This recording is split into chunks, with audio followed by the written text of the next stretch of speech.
ভালো থাকি ক ভাই। কালকে কাজ করে বাড়ি আসি ভাই, আসে দেখি বউ ব্যাগ ম্যাগ নিয়ে গুছায় বসে রয়েছে। ও বাপের বাড়ি চলে যাবে।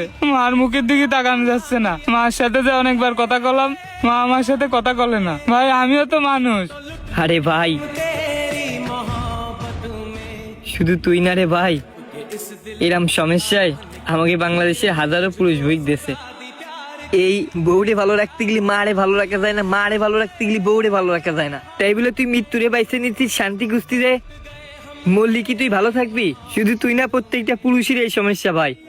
তুই একটা জিনিস দেখ, এই যে কিছুদিন আগে একজন পুলিশ অফিসার ডিউটি চলা অবস্থায় এই ফ্যামিলি প্রবলেমের জন্য নিজের মাথায় বন্দুক দিয়ে মারা গেছে।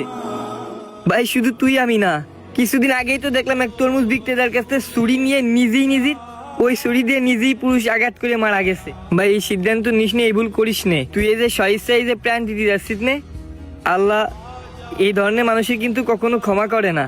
আরেকের জায়গা কিন্তু জাহান্নামে। তুই দুনিয়াতে জাহান্নামের যন্ত্রণা সহ্য করতেছিস, মৃত্যুর পরেও তুই কষ্ট করবি? তার থেকে একটু কষ্ট করে পরিবারে নিয়ে মানাই চল। আর না হলে এদিক ওদিক চলে যা। রাগ যখন কম হবে তখন আবার আসবি। তাও এই ধরনের ডিসিশন নিবি না ভাই। চল ওঠ, চল ভাই বাড়ি চল।